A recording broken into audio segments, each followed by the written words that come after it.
Ali ku Bukedde TV nkubuuzaako nti wasuze otya nno. Olwaleero mu pulogulaamu Wulira Eddoboozi tuli mu bulabirizi bw'emityana ng'abakyala abafumba Abakristaayo kubakuliza olunaku lw'omuwuliriza waabwe Mariyamu. Okusinza kugenda kwetabwako bannaddiini bangi naddala nga bakulembeddwamu omulabirizi w'emityana Dr. Samuel Stephen Kazimba. Abalabirizi abaawummula okuli George Sennabulya nabo beetabye mu kusinza.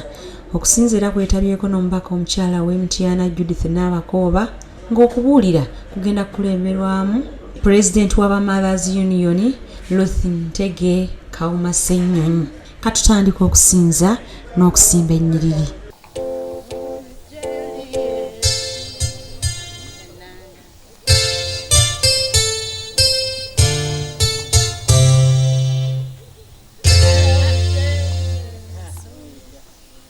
Oluyimba 302 ekisaakyo tekitegeerekeka. Kisaakyo tekitegeerekeka 302.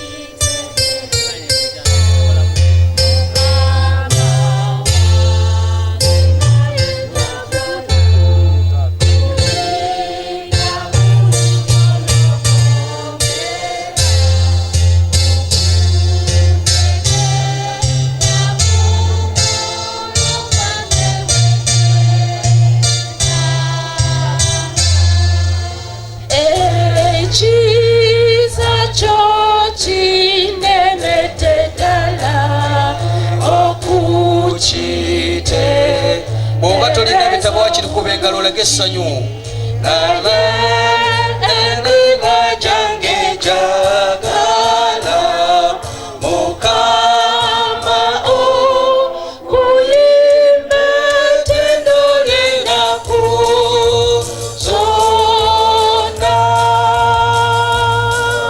oba okukweyanzanga w'omusana naye nzize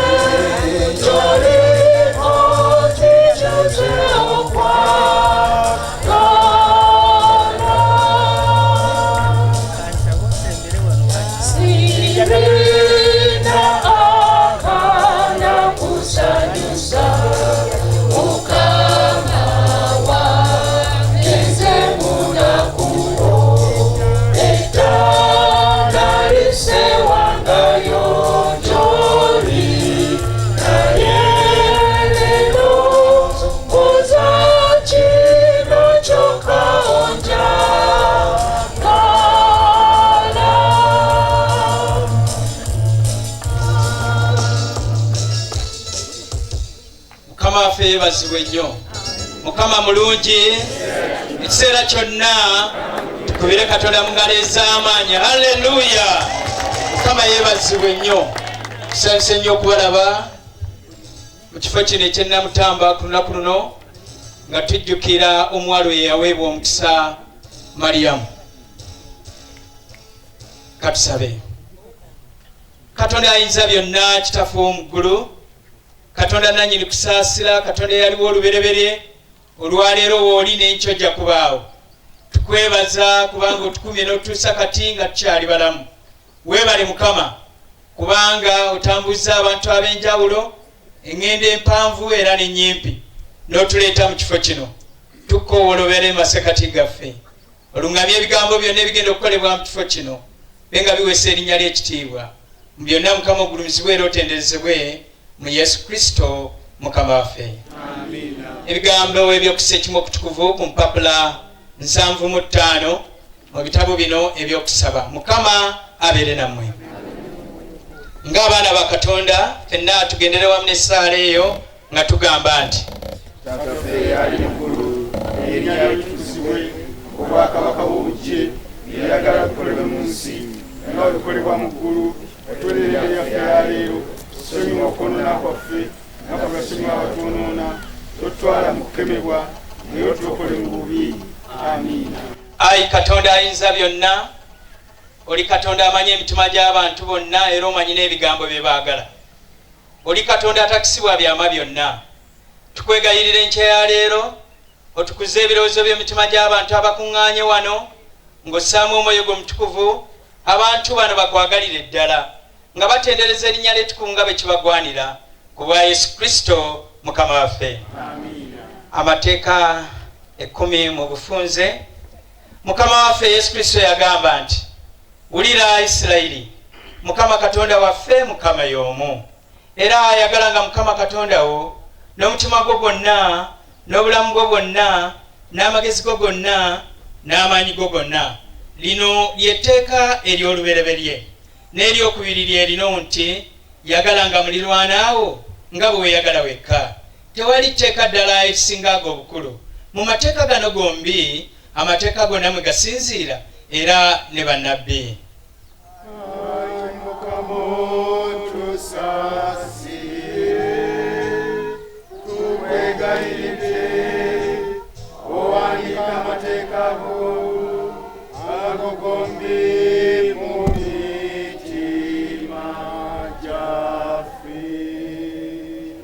Essaala ey'olunaku lwa leero nga tujjukira omuwala oyo eyaweebwa omukisa Mariyamu. Essaala eri ku mpapula 2:1. Katusabe. Tukwegayiridde Ayi Mukama okufuka ekisa kyo mu mitima gyaffe ng'ebigambo bya malayika bwe bitegeeza omwana wo Yesu Kristo yatwala omubiri okufa n'okubonyaabonyezebwa kwe, bwe tutyo biryoke bituleetere mu kitiibwa eky'okuzuukira kwe ku bwa Yesu Kristo Mukama waffe. Ebbaluwa yaffe eya leero ejjiddwa mu kitabo kya Isaaya essuula ey'omusanvu olunyiriri olw'10 okutuuka ku lw'14. Awo Mukama n'agamba nate Akazi nti, weesabire Mukama Katonda wo akabonero, kasabe oba mu buziba oba mu bbanga waggulu. Naye Akazi n'ayogera nti, siisabe so siike ne Mukama. N'ayogera nti, muwulire kaakano mmwe ennyumba ya Dawudi, ekigambo kitono gye muli mmwe okukooya abantu n'okwagala ne mwagala okukooya ne Katonda wange era. Olw'14. Mukama yennyini kyaliva abawa akabonero. Laba, omuwala atamanyi musajja aliba olubuto, alizaala omwana wa bulenzi, era alimutuuma erinnya lye Emmanuel. Ekitundu kikomya. Katuyimirire twanirize enjiri. Enjiri eyawandiikibwa Luka omutume omutukuvu essuula 1 n'okutandikira ku lunyiriri lwa 26. Awo mu mwezi ogw'omukaaga malayika Gabudyeri n'atumibwa Katonda mu kibuga eky'e Ggaliraaya, erinnya lyakyo Nazaaleesi, eri omuwala atamanyi musajja Mariyamu, eyali ayogerezebwa omusajja erinnya lye Yusufu ow'omu nnyumba ya Dawudi, n'erinnya ly'omuwala Mariyamu. Awo n'ayingira omumwe n'amugamba nti, mirembe ggwe aweereddwa ennyo omukisa, Mukama ali naawe. Naye yeraliikirira ekigambo ekyo n'alowooza okulamusa okwo bwe kuli. Awo malayika n'amugamba nti, totya Mariyamu, kubanga olabye ekisa eri Katonda, era laba oliba olubuto, olizaala omwana ow'obulenzi, olimutuuma erinnya Yesu. Oyo aliba mukulu, aliyitibwa mwana w'oyo ali waggulu ennyo, era Mukama Katonda alimuwa entebe ya Dawudi jjajjaawe, era anaafuganga ennyumba ya Yakobo emirembe n'emirembe, so obwakabaka bwe tebuliggwaawo. Awo Mariyamu n'agamba malayika nti, kiriba kitya ekyo, kubanga simanyi musajja? Ne malayika n'addamu n'amugamba nti, omwoyo omutukuvu alikujjira, n'amaanyi g'oyo ali waggulu ennyo galikusiikiriza, era ekyo ekirizaalibwa kyekiva kiriyitibwa ekitukuvu, omwana wa Katonda. Laba, Elizabesi muganda wo, era oyo ali lubuto lwa mwana wa bulenzi mu bukadde bwe. Guno gwe mwezi ogw'omukaaga eyayitibwanga omugumba, kubanga tewali kigambo ekiva eri Katonda ekiri mu lw'amaanyi. Malayika n'agamba nti laba nze, Maryamu n'agamba nti laba nze ndi muzaana wa Mukama, kibe ku nze nga bw'ogambye. Awo malayika n'ava gy'ali. Tukwebaza Katonda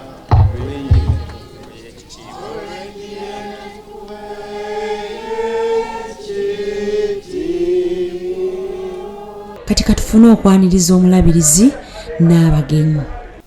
Njagala okutwala mukisa guno okwaniriza mukadde waffe omulabirizi ow'obulabirizi buno bw'Emityana, the Right Reverend Dr. Stephen Samuel Kazimba Mugalu era ne Maama Margaret.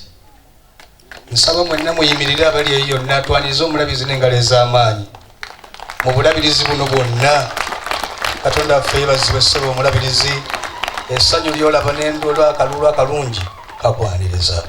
Kale mwebale nnyo kambasabe tuule. Era mu ngeri y'emu ssebo waliwo abagenyi abalala besaagala kwetantala, kubanga bw'obeerawo ate abantu abo gwojja okuba tulaga mu bukulu bwabwe. N'olwekyo eyo nvuddeyo munzikirize mu bwangu bw'ekitalo nyanirize bassaabadinkoni bonna abali mu bulabirizi buno. Kambasabe tuyimirire bwenna bassaabadinkoni gy'oli, nga ntandikidde ku provost mukadde waffe okuva ku Lutikko, tusanyuse nnyo okulaba. Ssaabadinkoni okuva e Kawungeera, ssebo mukadde waffe tusanyuse nnyo okulaba. Mukama yeebazibwe. Twebaza Katonda olw'abakyala bano abali wano ate nga bateekeddwa. Waliwo bye sijja kuddamu ate mbabuuza akala n'akataano ebyakoleddwa. N'olwekyo neebaza bwebaza ate neebaza n'abaami abali wano, buli omu ng'ayimiridde bulungi ye ne mukyala we. Omwaka guli ogwayita emabega lwe twagatta abantu abangi wano, lwe twagatta emigogo 225 mulundi gumu mu service, tunaatera nno okukiddamu. Kale bino ebigendera bikulu eby'ekibiina ebya magazini okukuuma enjigiriza ya Mukama waffe ekwata ku bufumbo. Obufumbo bwa musajja omu na mukazi omu, si musajja omu, si musajja na bakazi. Eyo enjigiriza ya Mukama waffe. Okukubiriza abazadde okukuza abaana baabwe mu kukkiriza n'okubaleeta okwetaba mu bulamu obw'ekkanisa, naddala nga guli mwaka gw'amaka, naddala abaana, kuba guno mwaka gw'abaana. Era Pulezidenti yatuwandiikidde obubaka, twabufunye ku mikutu gyonna, ku WhatsApp, ku email, wonna twabufunye. Naye sijja bwogerako kuba ye waali nannyini bwo. Kale nno ensonga nkulu okunyweza oluganda olumu olw'abakyala abakristaayo mu nsi zonna abaagattira mu kusinza n'okuweereza Katonda, naddala abo abakkiriza Yesu. Kubanga ennaku zino bbanga ttono nnyo e Canada waliwo omusajja omulabirizi eyagattiddwa ne musajja munne. N'olwekyo ffe tukyakuumidde ddala enjigiriza ya Bayibuli ne tutagenda n'abantu abagwagwa wadde bwe batyo. Okufuba okuteekawo embeera mu bantu ereetera amaka okubeera ku musingi omunywevu n'endabira y'abaana ennungi, n'okuyamba amaka agaba gatuukiddwako obuzibu. Amaka agatuukibwako obuzibu tetuseka busesi na kugamba twabalaba naabo twabalabirawo, naye okulaba nga tubayamba. Kale bannakibiina ng'abafumbo musuubiza olw'ekisa kya Katonda okwata okukkiriza Kristo yakomerera, okukuuma n'okuwagira ebigendera by'ekibiina, ate era n'okuteekateeka emirimu gy'ekkanisa nga bwe giteekeddwa okuteekebwateekebwa. Musuubiza bwe mutyo. Kale njagala okusaba abantu mwenna abali eyo abalala mujja kuyimirira kabeere akabonero mugoole emikono gyammwe eno musabire abakyala bano. Nja kusaba Bishop Emeritus Wilson Mutebi janguwani nga banatugola emikono abali eyo ffenna tuyimirire. Tugendako mu kuwummulako we tukomawo tweyongereyo n'okusinza kwaffe. Jjukira tuli mu bulabizi bw'Emityana ku mukolo abakyala abafumba abakristaayo kubakuliza olunaku lw'omuwuliriza waabwe Mariyamu.